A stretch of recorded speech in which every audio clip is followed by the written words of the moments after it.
welcome. Top of the month already, as you know. Welcome to the Freedom Cage Podcast, where we lock into a free state of mind each and every pay week on all DSPs, of course. And to my right, I got my main guy, my ace, my left and my right this week, Shawn, better known as Mr. Senior Lee on all your socials. You know. And me, I'm better known as King Katnick on all those socials. But today, man, it's kind of stepping into something that we always talk about often, which is music. But we wanted to just give the world our takes on this new Travis Scott. Too early for the word masterpiece, maybe, but we're gonna get into it a bit. But yeah, man, episode 59, man, we're gonna dive right into Utopia. I gotta ask you off the rip. 19 tracks. Was that too much in 2023 for you? The length of the tracks, I think, made it work. You know what I'm saying? I didn't find that any of the songs were too long.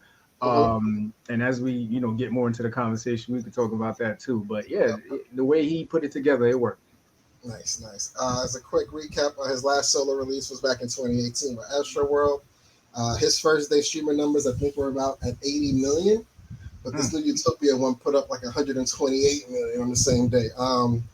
Granted, he had the situation in between, but I would find this as a plus for the Team Travis side. I am a little. I feel bad for who I'm a fan of.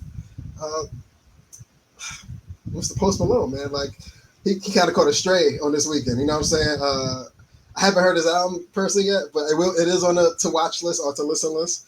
But do you think they're kicking themselves for releasing the same day as Travis?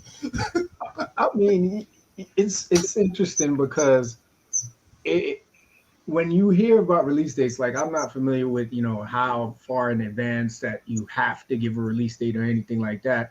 But it's almost to that point where, your pride kind of comes into play where it's like, we already put out our dates. So say Post put his out first and then Travis put his out.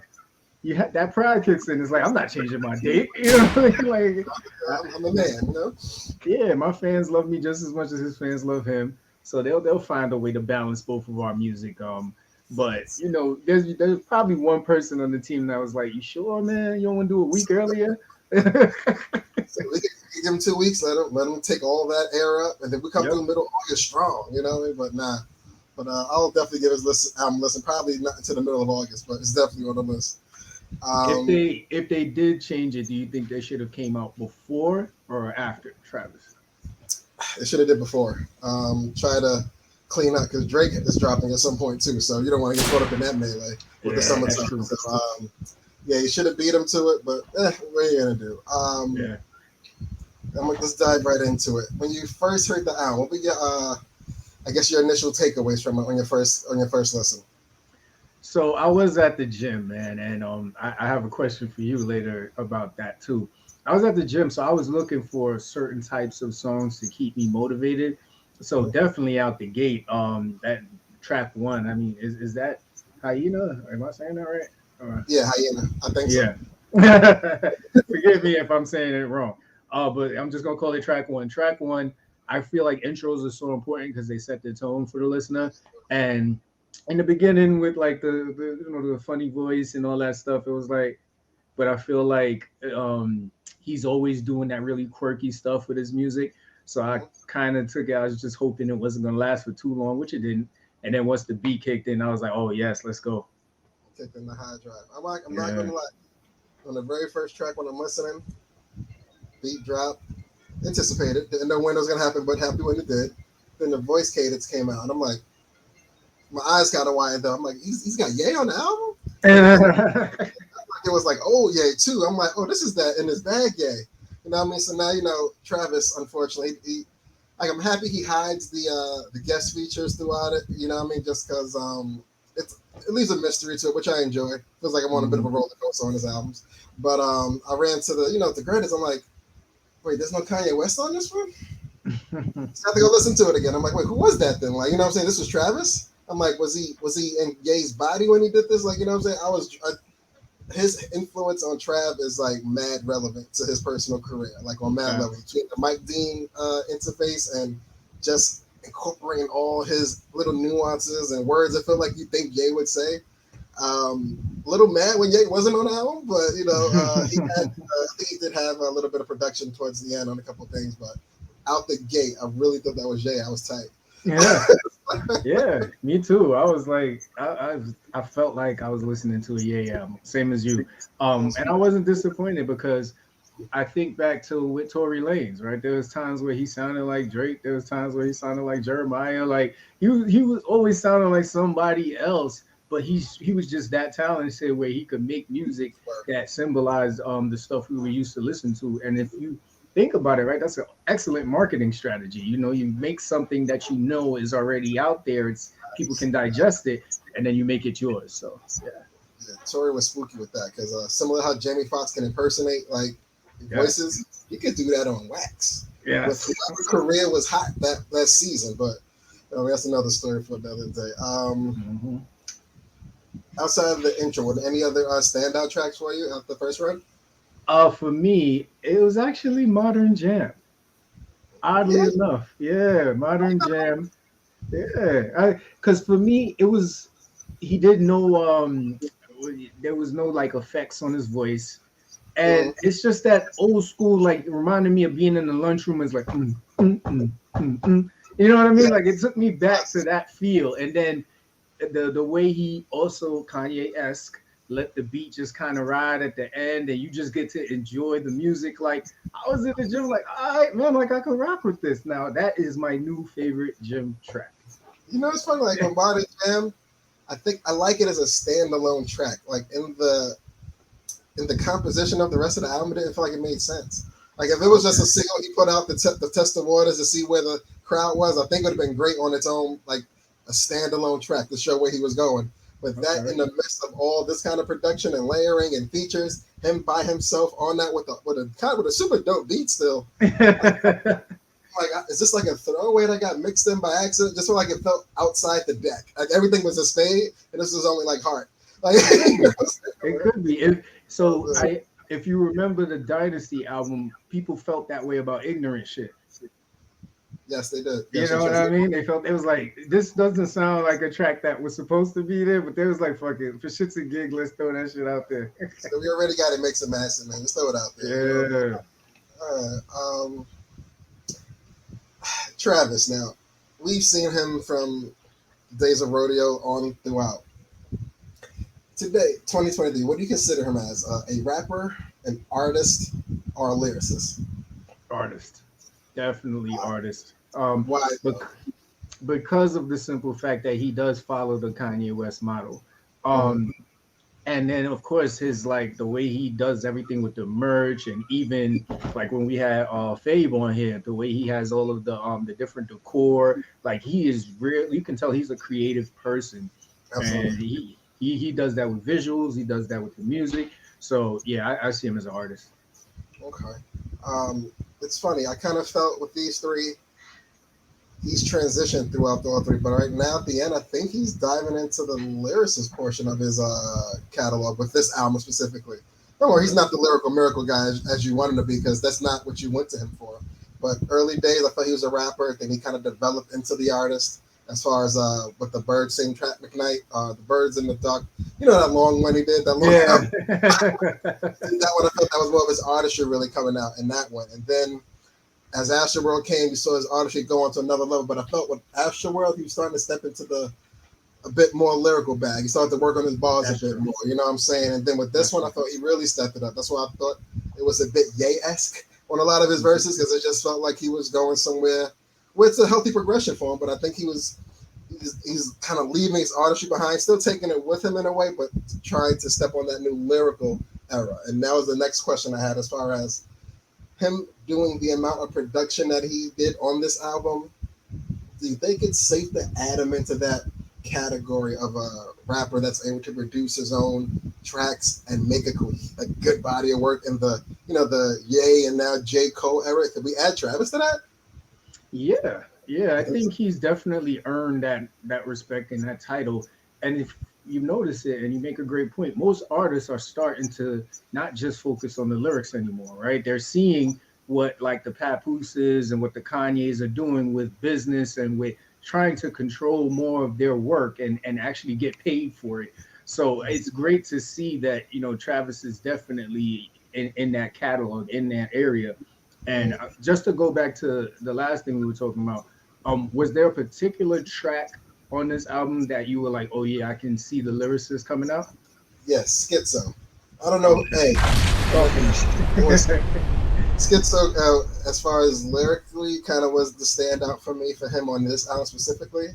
But being an artist in this climate, trying to keep up with the amount of work that the Drakes of the world kind of put out, like you tend to have other uh, chefs in the kitchen, so to speak. Yes, You know yes. what I mean? So not that the meal isn't great, you know what I mean? But you start to wonder, like, with I don't think there was a track on here with less than 3 writers on it to some extent, Mm-hmm. and that's cool. Jay wasn't the, you seen Jay's credits. He always had a writer or two in there with him. Not sure how much they contributed, but I really hope he wrote that third verse on Schizo himself. Like, if it was somebody else and they kind of embodied what he wanted to do, hey, great. And I mean, pay that ghostwriter or credit writer as much as you need to. Yes. But that verse specifically, it felt like he was really stepping out into his back. But with the amount of additional writers, Mm-hmm. he always kind of got that floating over his head. But I put him in an artist category, like you would now as an R&B singer. Like, hey, it's okay if someone gave Beyonce these words. It's still Beyonce singing these words. Yeah. You know what I'm saying? So it is what Absolutely. it is. Yeah. You know what I mean? That was the one for me. Yeah. All right. Fair enough. Fair enough. Um, so I do have well, I got two questions for you. So it's been 5 years since Astro World, right? 5 or 6 years. And do you think he purposely took this long to drop the album because he wanted to build a hype, or he was just busy with rich nigga shit? A little bit of RNS in there. You know what I'm saying? He's in a Kardashian house. So he got a couple kids out of there. You know what I'm saying? I think they went their own separate ways. So he had to deal with Yeah, that. You know what I mean? That little stigma. And then, as you know, Astro World with the tragedy, unfortunately. yeah, Kind of had to let that die down a bit. And then COVID happened. Good, kind of saving the whole festival, his strengths. You know what I'm saying? hmm So I think he was good to lay dormant and just kind of let the wind blow. You know what I mean? Just kind of catch up on the next wave. You know what I mean?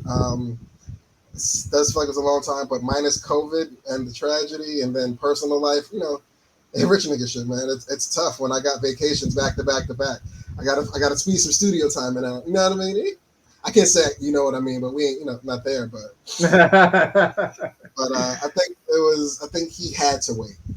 For people, one, to miss him, two, to let it die down a bit from the negative publicity from the last incidents, right, and right. then kind of just reshape himself without kind of very similar to Future when he I won't say he dumped Sierra, but when he moved on from Sierra to kind of focus back on what he did best, and he Yes. worked better, and it seemed he worked better as a pit player, single guy. You know what I mean? Like, so I think it kind of worked in Trav's favor as well with this album. He was able to kind of not have to focusing on the wife and the kids directly every moment. You know what I mean? I think it helped them. All right. Yeah, that's fair. But That's fair. how do you think the 5 years helped them or hurted them? No, I think I agree with you because I didn't even think of, I always like, I hate, and that's not the right word. I don't want to hold what happened at that Astro World concert over him too Mm-hmm. long. You know what I mean? So, but I know it was significant to his legacy, unfortunately. Um, but I agree with everything that you said. I think you clearly laid it out because I just thought it was about the hype, but COVID, the tragedy, just business dealing with, yeah, everything you said sounds right. I agree. Okay. Yeah. Um, I'm gonna jump to the part. Now wait till we get more into the album itself. Yeah. Another few standouts that I did like was Love with Kid Cudi. Kid Mm. Cudi he just kind of warms my heart, man. He's a very like, and unfortunately, I don't want to harp back on that old moment when he's on stage and somebody like hit him direct on. Yeah, yeah. It just like it's always the nicest guy, whatever.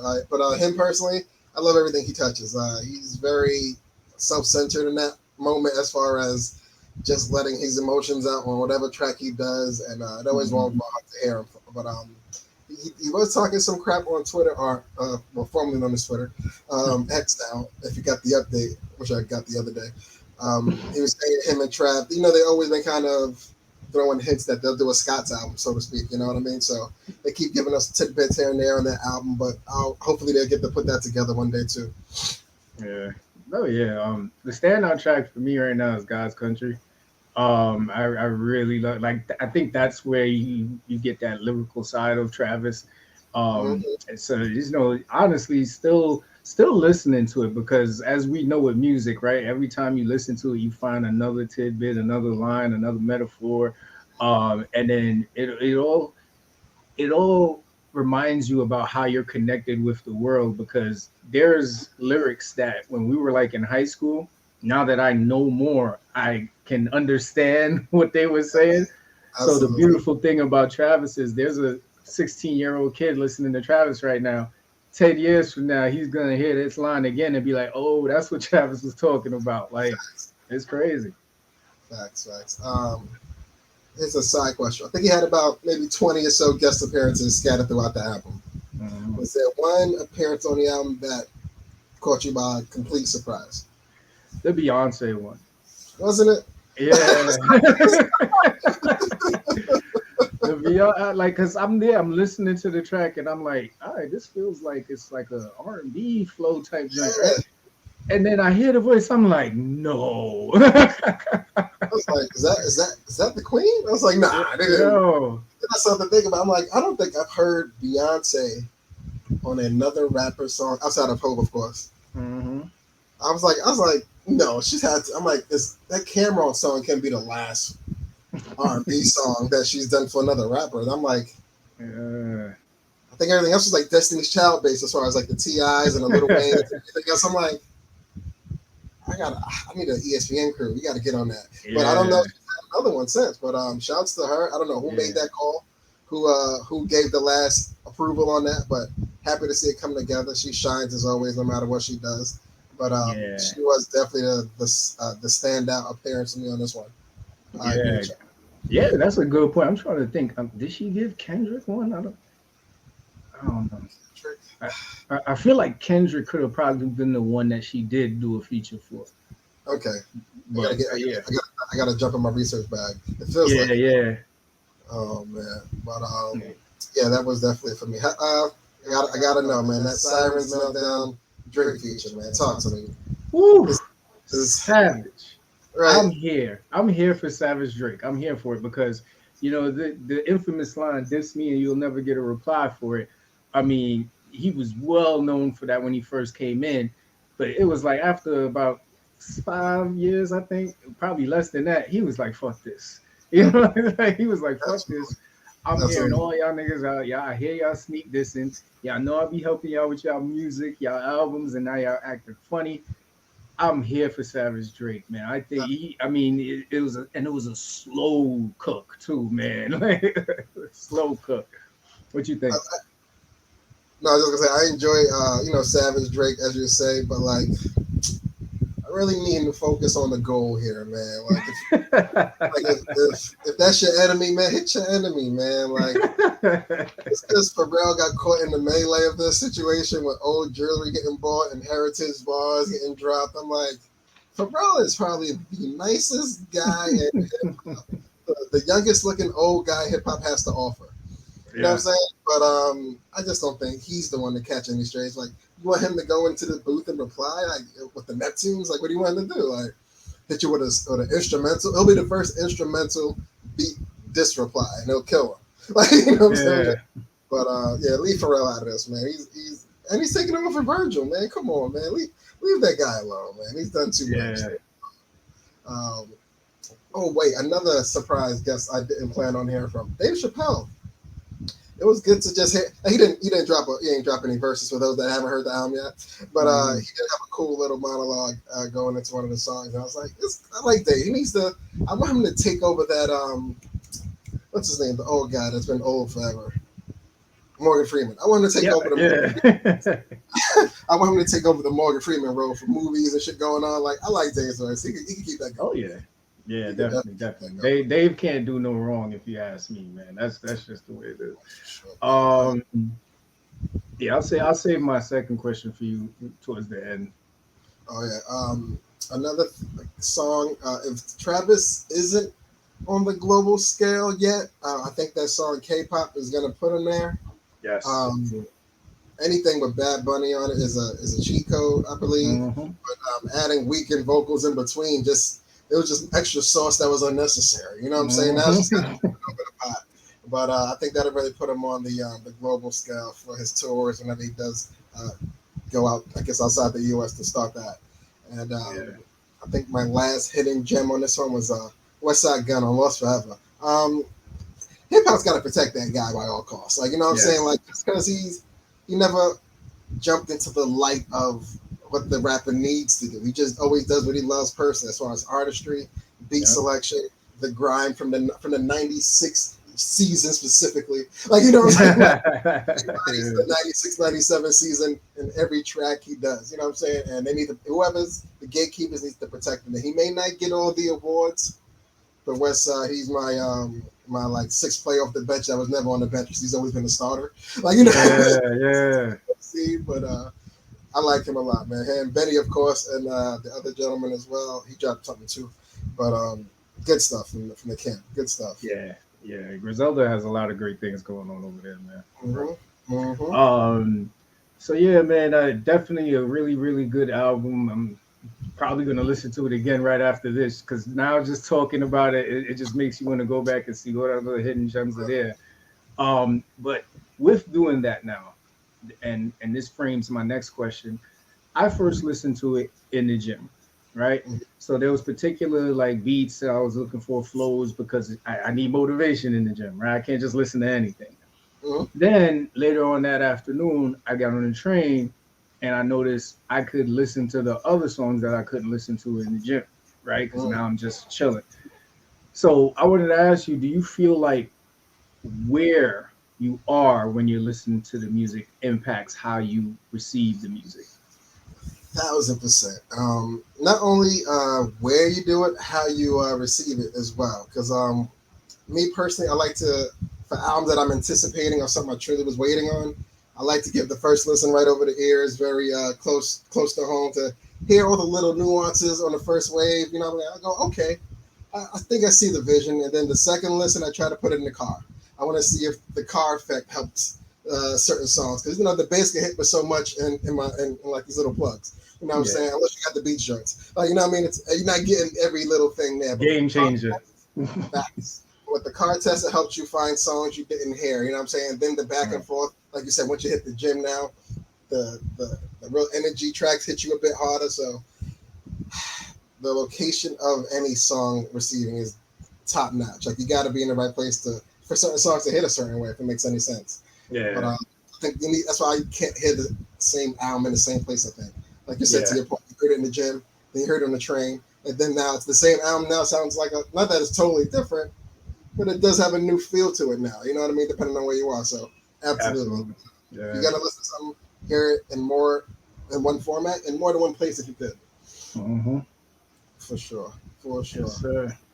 Oh, I got a question for you. What's that? This 21 Savage gentleman. Listen, man. I'm getting a little tired of him coming on the scene, killing everybody and just leaving. Not asking no questions. I'm wondering if there was any bodies left at the scene. Like, you know what I'm saying? Like, he's been pretty consistent this year, but I gotta ask, because he hasn't been the only consistent one on these features. Halfway through the year so far, who's got the outstanding features award out of him or Cardi, man? I gotta say Cardi.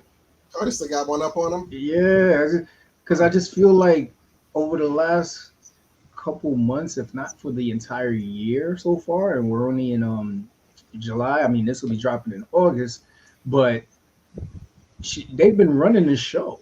Right. You know what I mean? The ladies have been running the show. Like, every new hot song, you go from Lola Brooke, you got Lotto, you got Nicki coming back, you got Cardi doing her thing. You got a lot of new artists that are Scarlett, that's under Papoose. Like, the ladies are doing their thing right now. So if we're talking about who's running the feature game, Coyle Ray, like, yo, it's Cardi. And she's doing exactly, and I forgot who said it. I think it was Charlamagne. Cardi's doing the same thing that Jay did.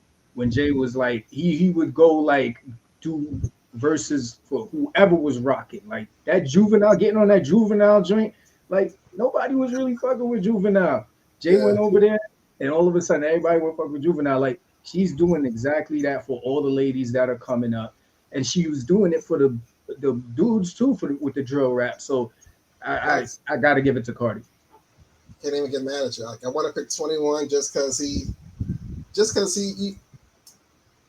doesn't use the bright lights that Cardi uses when she comes on. Like she's coming through, the beat swapping and changing. She's just doing a lot to sound great, and she's already there. So she just brings all her juicy aspects to the track. You know what I mean? Like, Savage, she's very like 007 with the kill. Like you know what I'm saying? It's very sniper.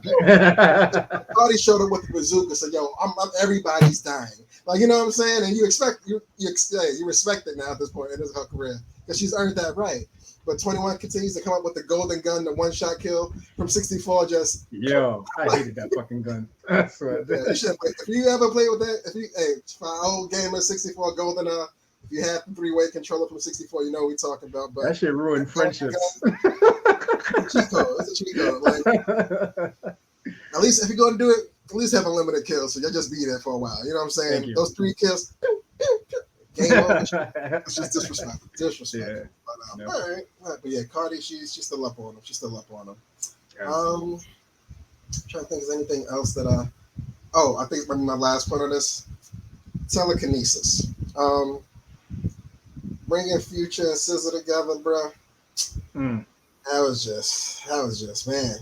Mm-hmm. That was beauty and motion towards the end of the album. Like after, I ain't gonna hold you. I didn't even need 21 at the end after that. It could have ended on that point, and I would have been content with the album.